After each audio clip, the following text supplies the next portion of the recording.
தாளிச்ச கொழுக்கட்டை எப்படி பண்ணுறதுங்கிறத இன்றைக்கி பார்க்கலாம். அதுக்கு தேவையான பொருட்கள்லாம் எடுத்து வச்சுருக்கேன். புழுங்கரிசி மாவு 1 கப், தேங்காய் துருவல், எண்ணெய், கடுகு, உளுந்தம்பருப்பு, கடலைப்பருப்பு, மிளகாய் வத்தல், கருவேப்பிலை, உப்பு, பெருங்காய பவுடர். தண்ணி நல்லா கொதிக்க வச்சுருக்கேன் டம்ளரில். நான் வீட்டிலையே ரெடி பண்ணி வச்சுருக்கேன். புழுங்கரிசியை நல்லா தண்ணியில் கழுவிட்டு வெயிலில் காய வச்சு மிஷினில் திரித்து வச்சுருக்கேன். இப்போ இந்த மாவை போட்டுக்கலாம்.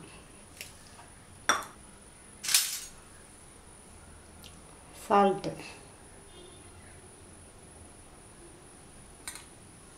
தண்ணி கொதிக்க வச்ச தண்ணியை கொஞ்சம் கொஞ்சமாக சேர்க்கணும். சேர்த்துட்டு கரண்டியோட பேக் சைடை வச்சு கலரிட்டே இருக்கணும்.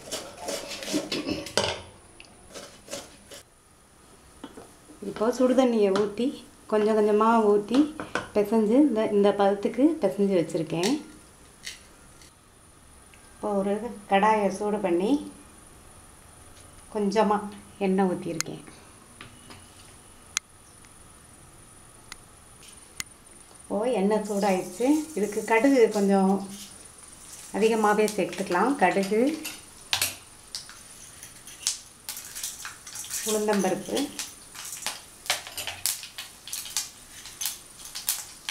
கடலைப்பருப்பு,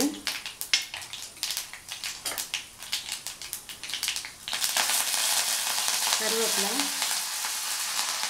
காஞ்ச மிளகாய்,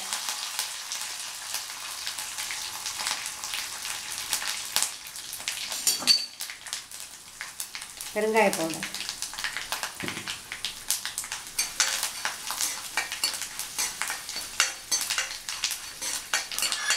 இந்த பெருங்காய பவுடர் வாசனையோட இந்த கொழுக்கட்டை நல்லாயிருக்கும் சாப்பிட்றதுக்கு டேஸ்ட்டாக. இப்போ ஸ்டவ் ஆஃப் பண்ணிவிட்டு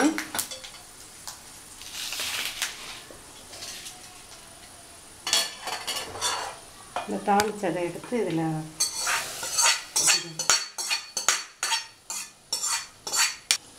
தாளிச்சதை எடுத்து இந்த மாவில் போட்டிருக்கேன். இப்போது மறுபடியும் நல்லா கிண்டிட்டு இந்த தேங்காய் துருவலையும் சேர்த்துக்கணும்.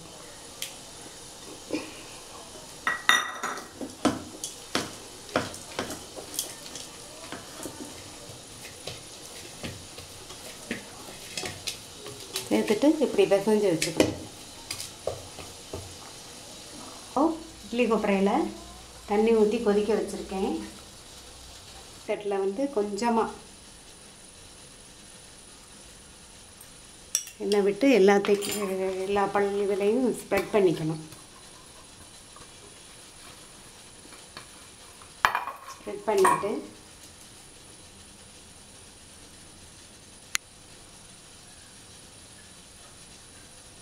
நமக்கு எந்த சைஸ்க்கு வேணுமோ அந்த சைஸ்க்கு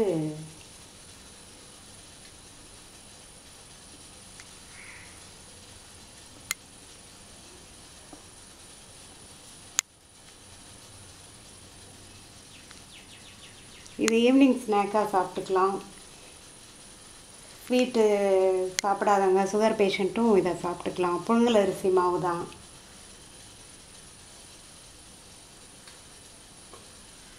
அது தேங்காய் பூவும் போட்டிருக்கிறதுனால நல்லாயிருக்கும் சாப்பிட. தடவின தட்டில் சின்ன சின்ன பால்ஸாக உருட்டி வச்சுருக்கேன். இப்போ இட்லி கொப்பரையில் வச்ச தண்ணி கொதிச்சிருச்சு. இதை வச்சுட்டு மூடிட்டு மீடியம் ஃப்ளேமில் ஒரு 5லேருந்து ஒரு 7 நிமிஷம் வேகட்டும். இப்போது 7 நிமிஷம் ஆயிடுச்சு. ஸ்டவ் ஆஃப் பண்ணிடலாம். கொழுக்கட்டையும் நல்லா வெந்துடுச்சு. இது ஆவியில் வேக வைக்கிறதுனால உடம்புக்கும் ரொம்ப நல்லது. சுகர் பேஷண்ட் எல்லாருமே சாப்பிட்லாம். ஈஸியாக வேகமாக எல்லாமே வீட்டில் உள்ள ஜாமான்கள் தான். ஈஸியாக பண்ணிடலாம். 10 நிமிஷத்தில் பண்ணிடலாம்.